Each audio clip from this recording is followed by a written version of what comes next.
Build a counter application with increment and decrement button. ठीक है, तो हमें काउंटर एप्लीकेशन बनाना है इंक्रीमेंट और डिक्रीमेंट बटन से।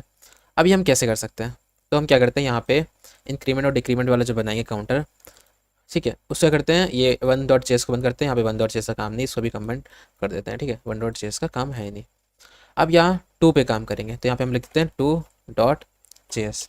ओके, सो इन दोनों का कोई रिलेशन नहीं है वन और टू का, इसलिए मैंने सबको अलग अलग कर रखा है। ठीक है, और यहाँ पे मैंने कमेंट भी कर दिया, तो आपके लिए ईजी रहेगा कोड को ढूंढना। ठीक है, जिस पे आपको प्रोग्राम पे सॉल्व करना। यहाँ पे हम आर एफ सी कर देते हैं। ठीक है, स्निपेट होता है रिएक्ट जो हमारे पास एक्सपोर्ट कर लेते हैं हम लोग फंक्शन को डायरेक्टली। तो यहाँ पे हमारे पास क्या नाम है इसका कंपोनेंट का, टू नाम है। ठीक है, कंपोनेंट का नाम टू है।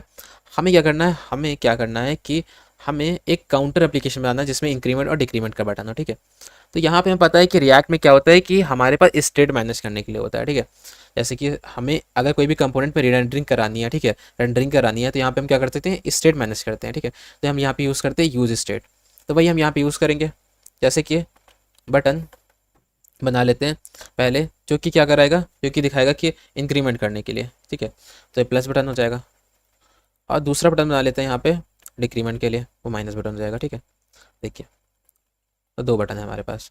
यहाँ पे हम इस लोग इसको इंपोर्ट कर लेते हैं, किसको, टू को। अगर मैं डायरेक्टली भी यहाँ पे कंपोनेंट लिख दूँ तब भी ये खुद से इंपोर्ट हो जाएगा। ठीक है, तो अब हम लोग यही करेंगे, खुद से इंपोर्ट करवा देंगे इसे। टू देखिए, टू फ्रॉम टू है ना। अब अपने कोड पे वो स्क्रीन पे आते हैं और देखते हैं कैसा चल रहा है वैसे तो अभी हालत। तो ये देखते हैं, देखिए प्लस और माइनस दो बटन है। ठीक है, लेकिन अभी इंक्रीमेंट और डिक्रीमेंट वाला कोई काम नहीं हुआ, हमने कुछ किया ही नहीं ना कि इंक्रीमेंट डिक्रीमेंट दिखाया। तो अब कैसे करेंगे हम लोग, तो हम लोग क्या करते हैं, इसके बीच में एक नंबर ले लेते हैं, जैसे कि टू डॉट सी एस पे आते हैं। ठीक है, यहाँ पे ले लेते हैं स्पैन टैग लिख के एक नंबर ऐसे ज़ीरो। ठीक है, मैंने ज़ीरो ले लिया। अब देखिए अगर मैं यहाँ प्लस पे दबाऊँ, ज़ीरो नहीं बढ़ रहा क्योंकि अभी हमने कुछ किया, फंक्शनलिटीज़ कोई लगाई नहीं, इसलिए कुछ नहीं बढ़ रहा। ठीक है, कि मुझे क्या चाहिए कि मैं जब प्लस दबाऊँ तो ये ज़ीरो बढ़ जाए, जब माइनस दबाऊँ तो इसमें जो नंबर हो वो माइनस हो। ठीक है, यही तो चाहिए हमें, सिंपल सी चीज़ है ना। तो अब हम क्या कर सकते हैं यहाँ पे कि हमें यहाँ पे बनाने पड़ेंगे यूज स्टेट यूज़ करने पड़ेंगे और स्टेट को मैनेज करना पड़ेगा। ठीक है, तो अब हम क्या करते हैं, देखिए यूज स्टेट को कैसे लिखते हैं हम लोग ये दिखाते हैं पहले। तो देखिए यूज स्टेट में हमारे पास क्या होता है, एक इनिशियल वैल्यू के लिए हमारे पास एक वेरिएबल होता है। ठीक है, और यहाँ पे एक होता है हमारे पास कॉल बैक फंक्शन, इसका नाम रख देते हैं काउंट और सेट काउंट। ठीक है, काउंट का मतलब क्या हुआ कि ये हम जब भी मतलब ये एक तरीके से कॉमन कन्वेक्शन है कि काउंट लिखा है तो दूसरा वाला हमारा सेट काउंट होगा जब यूज स्टेट यूज़ कर रहा है। तो equal to use state. Okay, equal to use state लिख दिया हमने, सिंपल हो गया हमारा काम। ठीक है, अब देखिए मैंने क्या बोला था कि काउंट जो है ना वो इनिशियल वैल्यू को लेता है, अगर इसके ना जो भी हम वैल्यू लिखेंगे वो काउंट के अंदर होगी। मैं कैसे प्रूफ कर सकता हूँ, देखिए काउंट है, अगर मैं स्पैन पे काउंट को यहाँ पे रेंडर करवा दूँ, ठीक है, तो ये काउंट ऐसे तो रेंडर होगा ना, यहाँ पे हमें कर्ली ब्रैकेट लगाना पड़ेगा क्योंकि जीएसएक्स है, जीएसएक्स में ऐसे ही तो होता है, जब जीएस की कोई वैल्यू हमें रेंडर करानी होती है तो कर्ली ब्रैकेट लगाना पड़ता है, तो यहाँ पे शो हो जाएगी। ठीक है, अब देखिए जीरो तो शो होगी, देखिए जीरो शो हो रही। अगर मैं यहाँ पे देखिए यूज स्टेट पे अगर 10 वैल्यू सेट कर देता, ठीक है, 100 कर देता, तो देखिए 100 शो हो रही है। मतलब कि मुझे यहाँ पे क्या करना है, यहाँ की वैल्यू चेंज करनी है। फिलहाल तो हमें इनिशियल वैल्यू जीरो रखनी है, लेकिन हमें क्या करना है बाद में काउंट की वैल्यू को इंक्रीज़ कराना जब कोई प्लस पे क्लिक करे, और काउंट की वैल्यू को डिक्रीज़ कराना जब कोई माइनस पे क्लिक करे।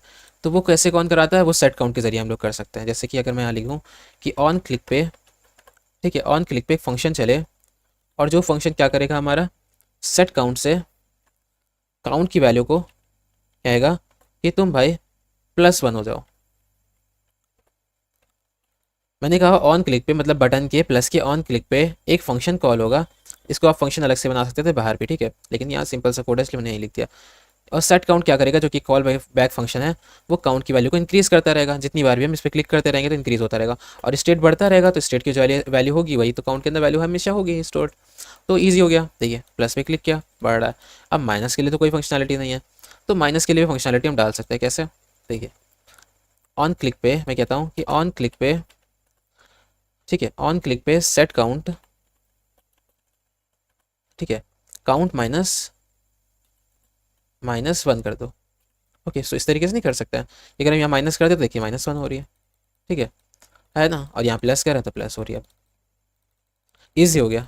अब देखिए मैं एक चीज़ बताता हूँ, अगर आपको कहीं भी डाउट हो रहा है, ठीक है, फिलहाल कहीं भी डाउट होगा आप मेरे से बताइए, ठीक है, व्हाट्सअप ग्रुप ज्वाइन कीजिए,